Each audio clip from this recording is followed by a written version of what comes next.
이 시간은 마음을 다해 죽게 하듯 하라. 마음을 다해 죽게 하듯 하라 라는 제목으로 함께 말씀을 나누겠습니다. 1937년도에 이 월트 디즈니에서 만든 장편 애니메이션이 있습니다. 여러분 잘 아시는 바로 백설공주라고 하는 그러한 애니메이션이 나왔죠. 백설공주와 일곱 난장이라고 하는 그러한 만화였습니다. 그런데 대개는 우리가 이 백설공주의 스토리를 왕자와 공주의 러브스토리쯤으로 생각을 많이 합니다. 하지만 이게 만들어지게 된 어떤 동기가 있었다는 거예요. 1930년대 초에 미국에 세계 대공황이 왔다는 거예요. 경제적으로 어려운 그 위기가 찾아왔습니다. 그래서 많은 사람들이 실직을 당했고, 그리고 실직 당한 사람들이 이제 한동안 일을 손을 놓다 보니까 다시 일할 의욕이 없는 거예요. 그래가지고 너무나도 힘겨울 때 이 노동의 신성함을 일깨워주기 위해서 그런 동기로 이 백설공주라고 하는 애니메이션이 제작이 되었다라고 하는 그런 이야기입니다. 그럼 이야기를 보면은 계모 왕비를 피해서 도망친 백설공주가 한 숲속에 난장이들의 오두막에 오지 않습니까? 그런데 참 놀라운 건 뭐냐면 백설공주가 자기가 공주 신분임에도 불구하고 어떻게 해요? 이 오두막에서 계속해서 일을 해요. 집안 청소도 하고요. 그리고 빨래도 하고요. 집안 정돈도 하고요. 계속해서 쉴 새 없이 일을 하는 걸 보여줍니다. 그러니까 공주니까 명령만 내리고 야 난장이들아 뭐 해와 이거 해 이렇게 한 게 아니라 자기가 할 일을 찾아가지고 일을 하게 되었다라고 하는 것입니다. 근데 백설공주가 집안일을 하면서 노래를 부르는데요. 내용은 이렇습니다. 일하며 휘파람을 불어요. 그럼 모두 즐겁게 정돈을 할 수 있어요. 다 함께 흥겨운 가락을 중얼대요. 발걸음을 맞출 노래가 있다면 오래 걸리지 않을 거예요. 그리고 방을 청소하면서 빗자루가 당신이 사랑하는 어떤 이라고 생상을 해봐요. 그럼 가락에 맞춰 춤을 추고 있는 당신을 발견하게 될 거예요. 그리고 백설공주는요, 얼굴이 아름답기 때문에 아름다운 게 아닙니다. 여기서 백설공주의 아름다움은 무엇입니까? 바로 땀 흘려 일하는 노동자의 이미지가 비쳐 보여지기 때문에 그래서 아름답다라고 하는 것입니다. 그러니까 자기 신분하고 상관없이 그러니까 공주임에도 불구하고 결국 열심히 즐겁게 일하는 모범을 보여주고 있다라고 하는 이런 만화를 통해서 그 당시 실직하고 또 일할 의욕을 잃은 많은 노동자들에게 또 힘과 위로가 되는 그런 만화가 되었다라고 하는 것입니다. 자, 오늘 말씀은요, 그리스도인들에게 어떤 생활에서의, 일상생활에서의, 그리고 우리의 일터에서의 어떠한 삶의 원리를 우리에게 말씀해 주고 있습니다. 그리스도인들에게 삶의 승리는 언제냐? 우리는 주일이다 이렇게 생각을 많이 하죠. 주일날 승리하면 됩니다. 예배에 승리하면 됩니다. 말 많이 합니다. 하지만 진짜 그리스도인들이 승리하는 것은 언제입니까? 주일을 보내고 월요일부터 금요일까지 우리 삶의 현장에서 치열하게 싸울 때, 그러니까 우리 일터에서 여러분 대부분 다 일하시잖아요. 우리 일터에서 치열하게 일할 때, 그때가 바로 우리가 승리하는 때다라고 하는 것입니다. 다시 말해서 우리가 주일 예배를 잘 드립니다. 은혜를 받아요. 성령 충만합니다. 하나님의 임재를 경험합니다. 그러면 그런 사람이라면 우리 삶의 터전에 나아가서 어떤 모습이 나타날까요? 은혜 받은 대로 행해서 결국은 아름답고 귀한 열매들을 맺지 않겠습니까? 그런 사람이 진짜 승리하는 사람이다라고 하는 것이죠. 자, 그렇다면 우리가 그리스도인으로서 우리의 삶의 터전에서 승리하기 위해서는 어떻게 하면 되겠느냐라고 하는 것입니다. 그것을 함께 나누길 원합니다. 자, 첫 번째로 모든 일의 영역을 주의 일이라고 생각을 해야 된다라고 하는 것입니다. 자, 우리가 하는 모든 일들이 있습니다. 우리 삶의 영역에서 하는 모든 일들이 있죠. 그런데 우리가 어떤 인식을 가져야 되냐면 이건 다 주의 일입니다라는 생각을 가지고 일해야 된다라고 하는 것이죠. 자, 그런데 우리가 주의 일 그러면은 가장 먼저 머릿속으로 떠오르는 게 어떤 것들이 있어요? 교회에서 하는 일들. 그죠? 교회에 와가지고 하는 일들. 뭐 예배 드리는 거. 그리고 뭐 봉사하는 거. 헌신하는 거. 그리고 성경 공부하는 거. 또 전도하는 거. 이런 것들이 주의 일이다. 이렇게 많이들 생각을 합니다. 물론 맞아요. 하지만 혹시 여러분 이런 생각 해본 적 있습니까? 여러분 직장에서 여러분들에게 맡겨진 일들을 하면서 이것이 주님께서 나에게 주신 일이다라는 그런 생각을 해본 적 있습니까? 아니면 여러분 집에서 가정에서 가사를 한다고 쳐도 내가 집에서 가사를 하고 육아를 하면서 이것이 나에게 주님께서 맡겨주신 주의 일이다라고 하는 그런 생각을 여러분들은 가져보신 적이 있습니까? 우리는 자꾸만 나눠서 생각하는 경향이 있어요. 어떻게 나누냐면 주의 일 그러면은 그러니까 교회 일과 관련되어 있는 것은 거룩한 일이다. 주의 일이다. 그리고 그냥 일상생활에서 일어나는 그런 일들은 그냥 세상적인 일이다. 이렇게 나눠서 생각을 많이 한다는 것입니다. 자, 우리에게는 이런 이원론적인 사고가 있는데 여러분 한국 교회가 놀랍게 부흥되다가 지금 정체기를 맞고 있고 그리고 세상으로부터 때로는 지탄받기도 하는 이유가 뭐라고 생각하십니까? 바로 이것 때문에 그렇다는 것입니다. 교회 일에는 정말 열중한다는 거예요. 교회 일에는 열심히 한다는 것입니다. 성도들이. 하지만 일상, 즉 여러분들의 삶의 터전이나 아니면 일터에 나아가서는 그리스도인다운 면모를 보여주지 못하고 있다는 것입니다. 무슨 말입니까? 세상 사람들과 별반 다름이 없어 보이고 모범이 되는 삶을 살지 못하고 있기 때문에 세상 사람들이 우리에게 뭐라고 하는 거다. 그런 이야기죠. 자, 그러면 성경은 뭐라고 우리에게 가르쳐주고 있는가? 자, 23절, 24절입니다. 23절, 24절 시작. 무슨 일을 하든지 마음을 다하여 주께 하듯 하고 사람에게 하듯 하지 말라. 이는 기업의 상을 주께 받을 줄 아나니 너희는 주 그리스도를 섬기느니라. 여러분 성경에요. 지금 이 말씀에 주의 일이 따로 있다고 말씀하고 있나요? 이런 것은 주의 일이니까 이거 해라. 이렇게 말하고 있나요? 그렇지가 않아요. 여러분 23절에 보면 뭐라고 합니까? 무슨 일을 하든지 마음을 다해 주께 하듯 하라 이렇게 말하고 있다는 거예요. 그러니까 무슨 일을 하든지 간에 그게 뭔 일이든지 간에 마음을 다해서 진심을 다해서 주님께 하듯이 하면 그게 바로 뭐다? 주께 하는 일, 주의 일이다 라고 하는 것입니다. 그리고 24절에도 뭐라고 합니까? 우리가 이렇게 하는 것을 바로 주님을 섬기는 것이다 라고 말하고 있다는 것이에요. 여러분 그러니까 우리가 일상에서 때로는 우리가 속해 있는 그런 일터에서 주께 하듯 하는 것이 다 뭐냐? 주님을 섬기는 것이다. 그리고 내가 속해 있는 그곳, 바로 내가 밟고 있는 그곳이 주님을 섬기는 장이 될 것이다 라고 하는 그런 말입니다. 자, 오늘 말씀 골로새서의 주제는 무엇이냐면 바로 그리스도의 주권입니다. 그리스도의 주권. 그러니까 주님이 나의 주인이시다는 거예요. 나의 모든 것을 다 소유하고 가지고 계시다는 것입니다. 한마디로 말하면 주님께서 나를 창조하시고 또 섭리하시는 나의 주인이심을 믿는다라고 한다면 그러면 그분이 우리 일상생활에서도 반드시 주인이 되셔야만 되는 거 아니겠습니까? 우리 생각은 우리가 교회에 왔을 때 교회의 주인이 우리 주님이십니다 라고 하는 생각에만 머물러 있다라고 하는 거예요. 교회의 머리가 되시는 분, 그분이 나의 주인이시죠. 교회에 와서 그렇게 고백해요. 당연합니다. 그럼 맞아요. 하지만 그게 다면 안 되죠. 그런 고백과 함께 나의 삶의 전반의 모든 부분, 그러니까 즉 일상생활이든 내가 일터에 있든 뭘 하든지 간에 그분은 나의 주인이 되십니다 라는 고백이 나타나야 된다라고 하는 것입니다. 사랑하는 여러분, 여러분이 교회에 나와서 하나님께 예배드리고 또 기도할 때 주여 주여 교회에서만 할 것이 아닙니다. 여러분 가정에서도 주님이 절실하게 필요하고 주님을 만나고 싶은 간절한 열망이 있으면요 거기서도 주여 주여 터져 나오는 거예요. 그리고 여러분들 일터에서도 마찬가지예요. 여러분이 지혜가 필요하고 힘이 필요하고 능력이 필요해요. 도움이 필요해요. 그러면 그곳에서도 여전히 여러분들은 주님을 부르며 주여 주여 할 수 있어야 된다라고 하는 겁니다. 왜냐하면 모든 삶의 영역이 다 주님의 것이고 그리고 그곳에서의 주인은 바로 우리 주님이 되시기 때문에 그렇습니다. 여러분, 그럴 때, 그런 믿음을 가질 때야 비로소 우리가 감당하는 모든 일들이 다 주의 일이다라고 하는 그런 믿음과 인식을 갖게 될 줄 믿습니다. 자, 두 번째로 우리 삶의 터전에서 우리가 승리하기 위해서는요, 사람 눈치를 좀 보지 마시라는 거예요. 사람 눈치. 네, 사람이 아니라 주님을 의식하고 살아야 된다는 거예요. 주님을 의식하고 일해야 됩니다.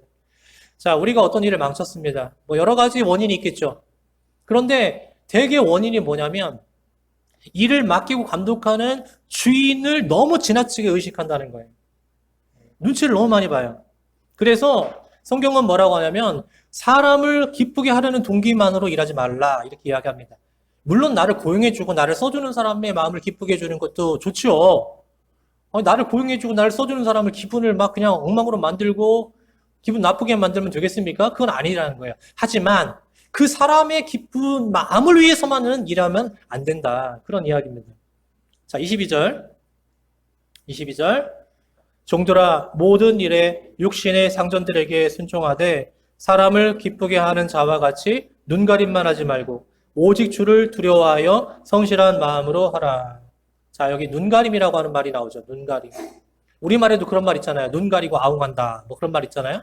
그러니까 눈가림. 이 눈가림이라고 하는 말을요. 킹 제임스 버전, 흠정역이라고 합니다. 이 버전으로 보니까 이렇게 말하더라고요. 아이 서비스. 그러니까 눈으로 서비스한다는 거죠. 우리가 입으로 하는 걸 립 서비스라고 하잖아요. 그죠? 그러니까 눈으로도 서비스를 할 수 있다는 거예요. 그러니까 눈가림이라는 것입니다. 그러니까 무슨 말이냐면 주인이 보면은 일하는 척하고 주인이 안 보면은 손 놓고 농땡이 치는 거예요. 그러니까 아무 일도 안 하면서 막 여러분 그게 요령 피운다고 하잖아요. 우리 사회에 그런 재미로 좀 살아야지 어떻게 사람이 FM대로만 일합니까? 또 이렇게 말하는 분들이 있어요.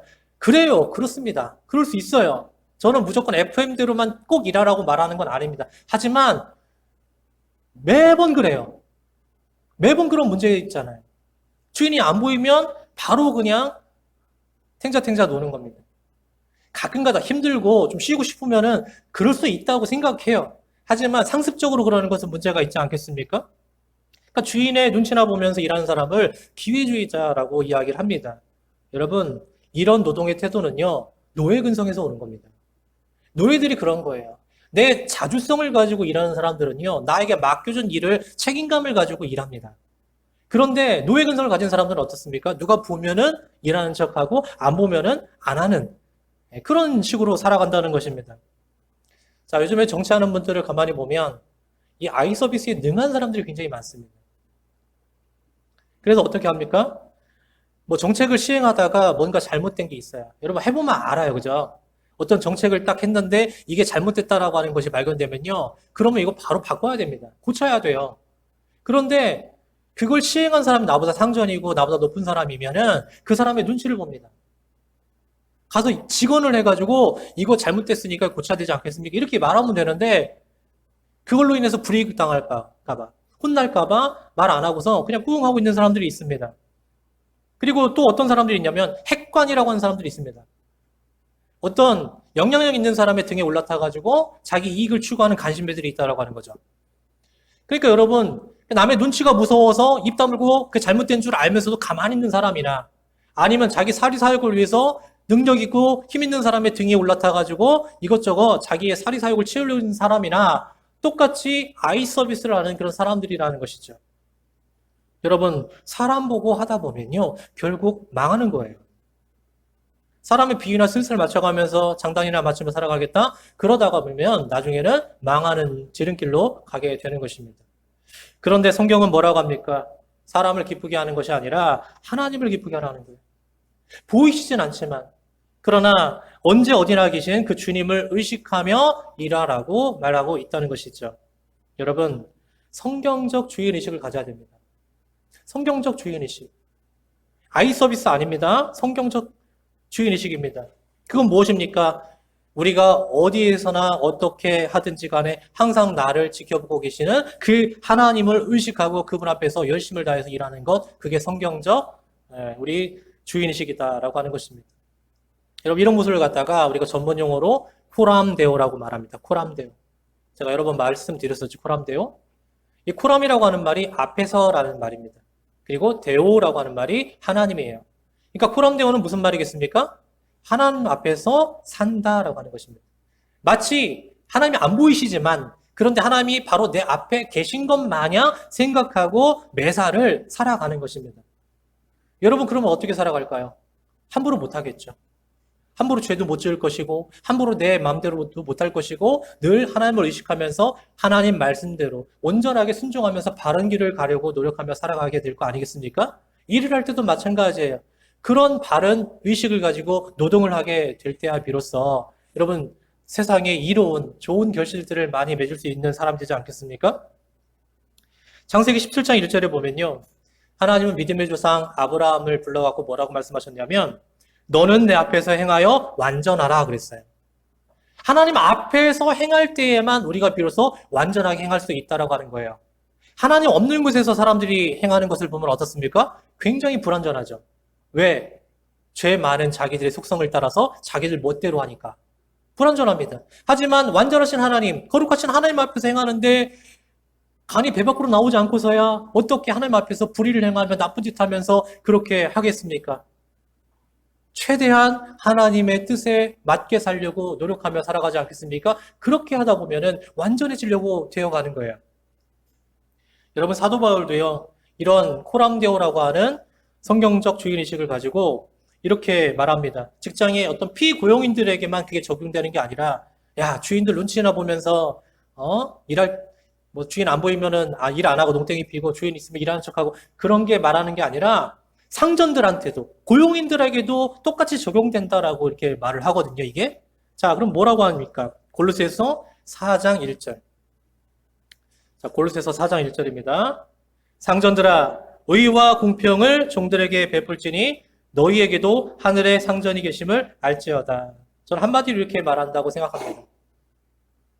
하늘 높은 줄 모르고 까부는 하룻 강아지들이 바로 여러분 우리네 세상에서 자기가 제일 높은 줄 알고 자기가 제일 최고인 줄 아는 사람들이란 말이에요. 내가 사장이면 다예요? 내가 회장이면 다예요? 내가 직장 상사면 다예요? 누가 있어요? 그 위에 하늘 위에 하나님이 계시는 거예요. 상전이 계시다라고 하는 것입니다. 그런 의식이 우리에게 필요하다라고 하는 것이죠. 여러분, 우리가 하늘 위에 계신 상전, 하나님이 계시다라고 하는 사실, 그 하나님 앞에 내가 서 있다라고 하는 그런 의식을 가지고 열심히 일하며 살아갈 때 우리는 노예 근성으로부터 벗어날 수가 있습니다. 더 이상 아이 서비스 안 해도 됩니다. 여러분 사실은요, 아이 서비스 하는 게 얼마나 피곤하고 힘든지 몰라요. 남들 눈치 보며 살아가는 거예요. 엄청 힘듭니다. 그 사람들의 기대치를 맞추기 위해서 이것저것 했는데 뭐 안 된다 그러면은 또 상처받기도 하고 또 더 해가지고 스트레스 받기도 하고 막 그러잖아요. 그러나 우리가 그런 사람들의 눈치나 보면서 어떻게 입 맞추고 그들의 뭐 손을 맞추고 발을 맞추고 그런 식으로 간신배처럼 살아가는 게 중요한 게 아니라 우리는 그들을 위에 계신 하늘 상전 하나님께 맞추고 그분을 생각하면서 살아가면 된다라고 하는 것입니다. 그러면 여러분 어떻게 되겠습니까? 모든 상황과 모든 일터에서도 우리는 최선을 다하면서 일할 수 있는 그런 믿음직한 하나님의 종들이 될 수 있겠죠. 우리가 그렇게 자유로운 하나님의 백성으로서 살아갈 수 있기를 바랍니다. 세 번째로 우리의 삶의 터전에서 우리가 승리하기 위해서는요. 모든 일을 주께 하듯이 성실하게 하라는 거예요. 성실하게. 포커스는요. 성실입니다. 성실. 자, 우리가 일터에 있을 때마다 때론 일하다 말고요. 자기 자신에게 이런 질문들을 아마 많이 던질 것 같아요. 무슨 질문이냐면 어떻게 일해야 힘들지 않고 즐겁게 일할 수 있지? 이런 생각들을 많이 할 것 같아요. 그죠? 일하는 사람이라면 아마 그럴 것 같습니다. 힘들게 일하고 싶은 사람은 아무도 없잖아요. 어떻게 하면 안 힘들게 즐겁게 일할 수 있을까? 이런 생각을 많이 합니다. 근데 그 답을 성경은 아주 간단하고 효율적으로 우리에게 말하고 있습니다. 자, 23절입니다. 무슨 일을 하든지 마음을 다하여 주께 하듯 하고 사람에게 하듯 하지 말라. 무슨 말입니까? 이 일을 누가 나에게 주었다? 주님이 나에게 주셨다. 주님이 나에게 이 일을 맡기셨다라고 하는 생각으로 하라는 거예요. 그러니까 직장 상사가 나한테 맡겨준 일일지라도 이거 궁극적으로는 주님이 나한테 맡겨주신 일이야 라고 받아서 그렇게 하라는 것입니다. 왜요? 여러분 한번 물어볼까요? 여러분 주님 사랑하십니까? 주님 사랑하세요 진짜? 자, 사랑하는 사람이 나에게 일을 맡겨줬어요. 기뻐요 안 기뻐요? 기쁘죠? 유두신 분 같아요? 자, 여러분 한번 물어볼게요. 내가 싫어하는 사람이 여러분에게 일을 맡겨줬어요. 여러분 어때요? 하고 싶지 않죠? 하기 싫죠? 자, 그럼 반대로 물어볼게요. 여러분 사랑하는 사람이 여러분에게 일을 맡겨줬어요. 그럼 어때요? 똑같이 하기 싫어요? 일은 싫어요? 자, 사랑하는 사람이 나에게 맡겨주신 일이다라고 생각을 하면은 여러분 분명한 것은 무엇입니까? 싫어하는 사람이 맡겨준 것보다야 더 하고 싶고 또 해도 즐겁고 기쁘고 하지 않겠어요? 당연히. 여러분 그토록 내가 사랑하는 주님께서 나에게 맡겨주신 일인데 어떻게 즐겁지 않을 수가 있겠습니까? 우리가 교회에서 하는 일들도 마찬가지입니다. 사랑하시는 주님께서 나에게 맡겨주신 일이다라고 생각하면요. 너무 즐거운 거예요. 너무 기쁜 거예요. 반면에 목사님이 시키신 일이다라고 생각하면 안 하고 싶죠. 그러나 똑같은 일이라도 하나님께서 나에게 사랑하는 하나님이 나에게 시키신 일이다. 나에게 맡겨주신 일이다. 라고 생각하면요. 여러분 기쁜 마음으로 내가 감당하면서 할 수 있지 않겠습니까? 그 마음이 중요하다라고 하는 거예요. 믿음이 중요합니다. 같은 맥락의 교훈을 갖다가 에베소서 6장 7절에서는 뭐라고 했냐면 기쁜 마음으로 섬기기를 주께 하듯 하고 그랬어요. 기쁜 마음으로 섬기기를 주께 하듯 하고. 여기 기쁜 마음이요. 옛날 성경, 개역 성경에는 뭐라고 나오냐면 단마음이라는 표현을 썼습니다. 단마음. 달다. 단마음. 그러니까 단마음으로 섬기기를 주께 하듯 하고 이렇게 말했다는 거예요. 여러분, 그러니까 한마디로 말하면 무엇입니까? 주께 하듯이 하면요. 단마음으로 할 수 있다라고 하는 거예요. 쓴 마음이 아니라 단마음으로 할 수 있다. 그런 얘기죠.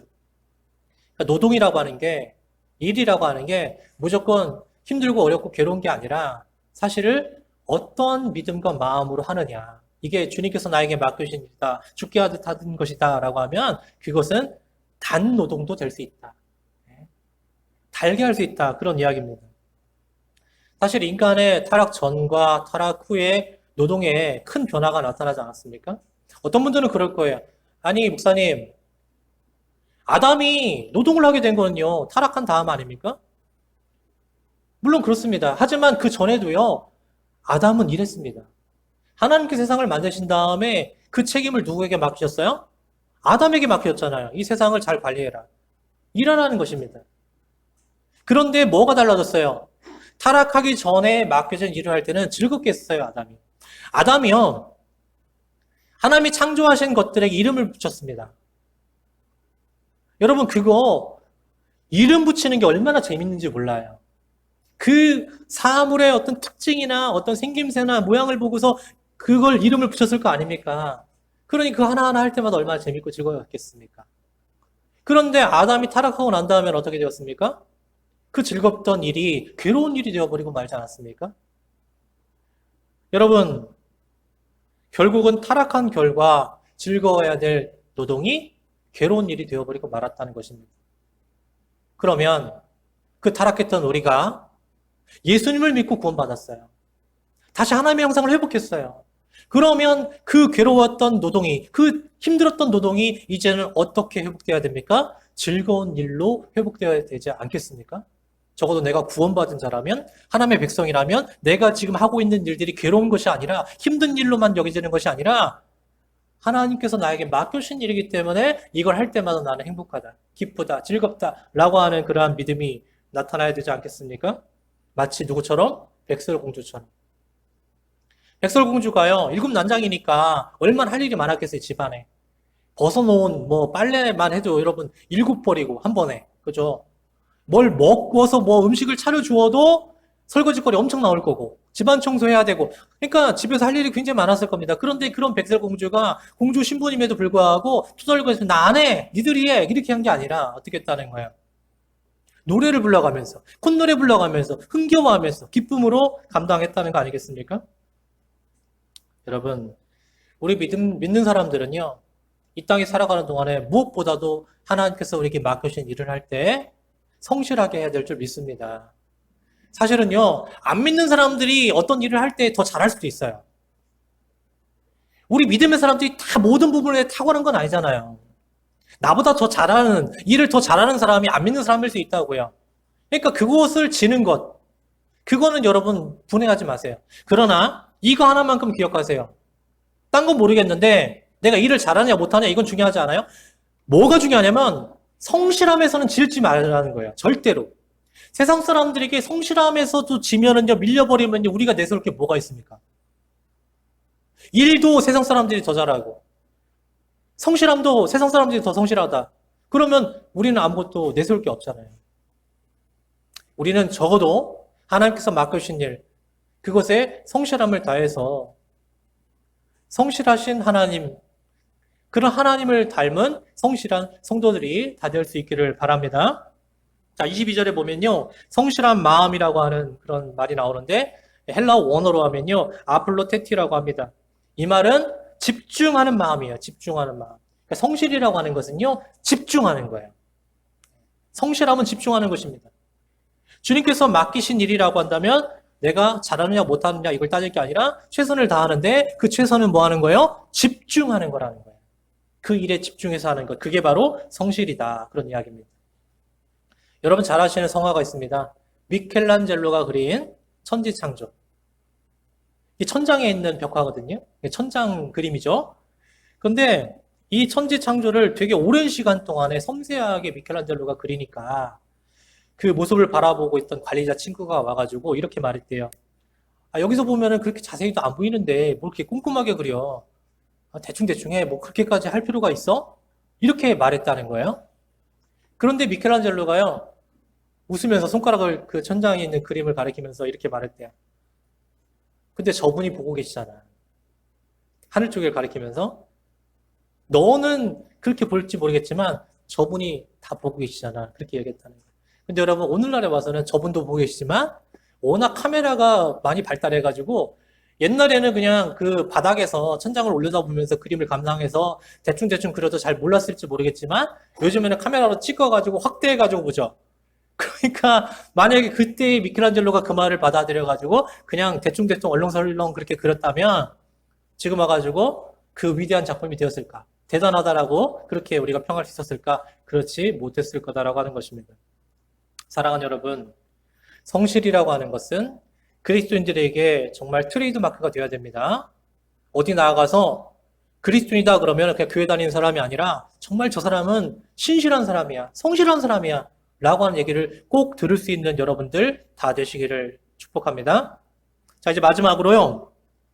우리가 생각해야 될 게 뭐냐면 일의 보상을 주님께 기대하라는 거예요. 우리가 일을 하고 난 다음에는요. 보상을 누구한테 기대해요? 일을 시킨 사람한테 기대하잖아요. 그런데 우리가 무슨 일을 하든지 그 일에 대한 기대는, 보상에 대한 기대는 우리가 하나님께 구해야 된다라고 하는 것입니다. 우리가 일터에서 최선을 다해서 일하고 있을 때 어김없이 찾아와서 김을 빼는 그런 사람들이 있습니다. 뭐라고 합니까? 네가 그렇게 열심히 한다고 해가지고 누가 알아나 주냐? 누가 봉급 올려줘? 대충 해. 이렇게 말하는 친구들이 있어요. 근데 성경은 뭐라고 말하죠? 24절. 이는 기업의 상을 주께 받을 줄 아나니 너희는 주 그리스도를 섬기느니라. 여러분, 상은 누가 준다고요? 주님이 주신다. 이렇게 말합니다. 주님께서 상을 주시는 것이에요.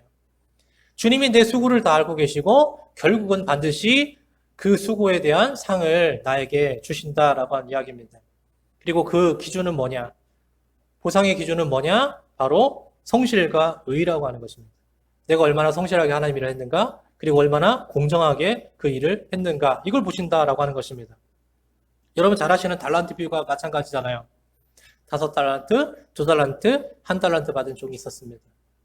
두 사람은 5달란트와 2달란트는 열심히 나가서 일해가지고 그만큼 벌었어요. 성실했고 의로웠죠. 그러나 1달란트 받은 종은 어떻게 했습니까? 게을렀고 불의한 사람이었습니다. 그냥 땅에다가 묻어놨어요. 결국은 이 결과가 어떻게 되었습니까?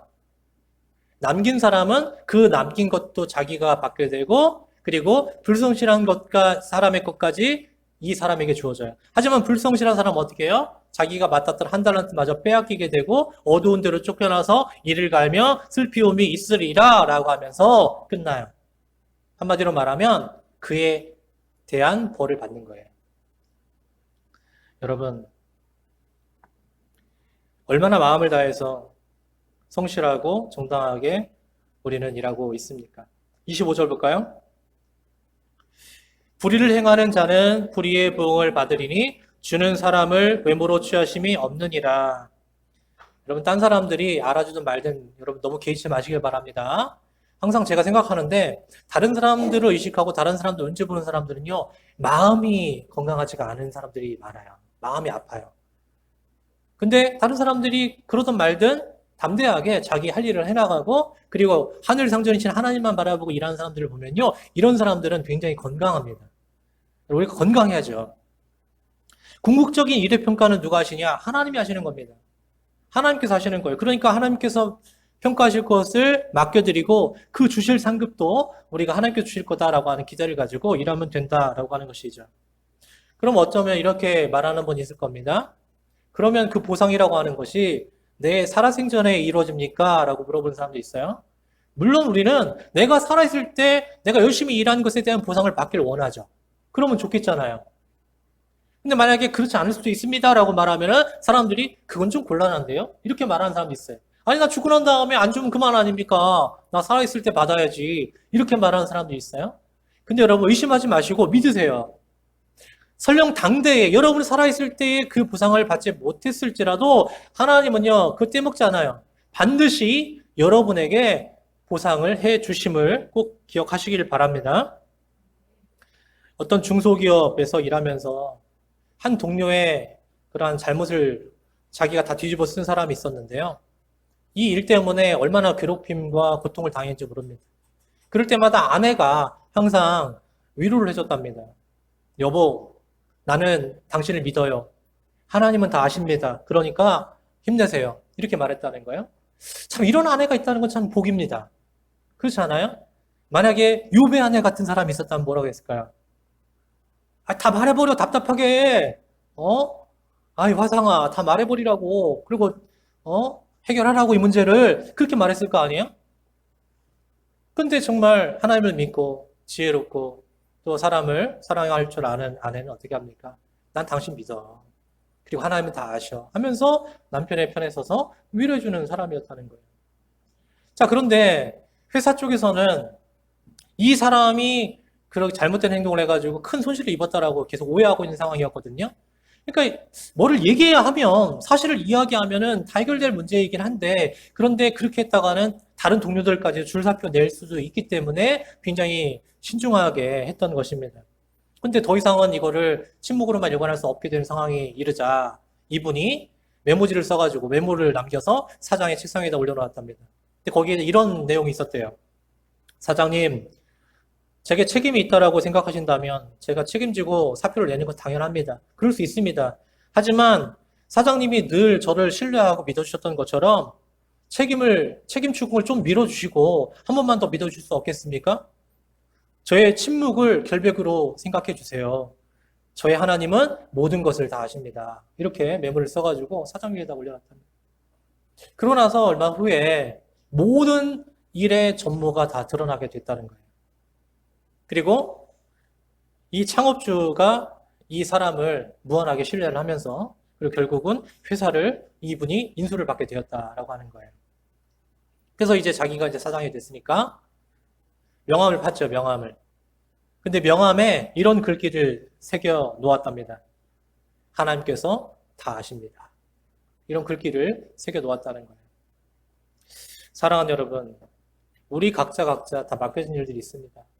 그런데 그 일에 대해서 태만히 행하고 노예근성으로 일하고 또 책임을 다하지 못하는 그러한 이유가 뭐라고 여러분 생각하세요? 우리에게 맡겨진 일이 있는데 그걸 잘 감당하지 못하고 게으르고 책임감 없고 노예근성처럼 일하고 돈 적게 받아서? 일이 힘들어서요? 아니면 누가 알아주지 않아서요? 뭐 그럴 수도 있죠. 하지만 아닙니다. 뭐예요? 모든 일을 주의 일로 여기고 죽게 하듯 하지 않기 때문에 그런 거예요. 네, 이유는 그겁니다. 적어도 여러분 제가 누누이 얘기했잖아요. 수치상으로 이 통계가 언제적 통계인지는 모르겠습니다만은 우리가 항상 이야기하죠. 대한민국 전체 인구의 약 4분의 1 정도가 기독교인이다. 천주교, 개신교 합쳐서 4분의 1이 기독교인이다. 그렇게 말하잖아요. 자, 그러면 여러분 세상이 이렇게 타락하고 죄로 인해서 사람들이 힘들다라고 말하는데 이게 이해가 가십니까? 전체 인구의 4분의 1이면요 4명 중에 1명꼴로 교회 다닌다는 이야기예요. 성당 다니고. 그럼에도 불구하고 왜 이렇게 세상이 타락하고 사람들은 힘들다 이렇게 어렵다 이야기할까요? 여러분 제대로 안 믿어서 그래요. 제대로 안 믿기 때문에 그렇습니다. 믿음은 말씀을 믿는 거죠. 한마디로 말하면 말씀대로 안 살아서 그래요. 하나님 말씀대로 살지 않기 때문에 그런 거 아닙니까? 교회 다니고 성당 다니고 성경책 끼고 다니고 찬송하고 기도도 하고 다 한다고 해요. 그런데 세상이 아직도 혼탁한 이유는 무엇입니까? 믿는 사람들이 믿는 자답지 않게 살기 때문에 그렇습니다. 말씀대로 살지 않기 때문에 그렇습니다. 여러분, 저는 분명하게 여러분에게 말하고 싶어요. 우리 말씀대로 제대로 삽시다. 하나님 말씀대로 제대로 똑바로 그렇게 살아갑시다. 그러면 세상은 변화됩니다. 세상은 달라집니다. 세상은 살기 좋아질 것이고, 그리고 힘겹고 어려워하던 사람들이 다 살기 좋아졌다고 그렇게 말하면서 우리 믿는 사람들과 함께하고 어울리고, 그리고 믿는 사람들을 쳐다보고 인정해 줄 줄 믿습니다. 자, 오늘 말씀대로 살자고 했으니까 오늘 23절과 24절 마지막으로 마음에 한번 다시 새기면서 우리가 말씀을 마치도록 하겠습니다. 23절, 24절 큰 목소리로 읽습니다. 무슨 일을 하든지 마음을 다하여 주께 하듯 하고 사람에게 하듯 하지 말라. 이는 기업의 상을 주께 받을 줄 아나니 너희는 주 그리스도를 섬기느니라. 아멘.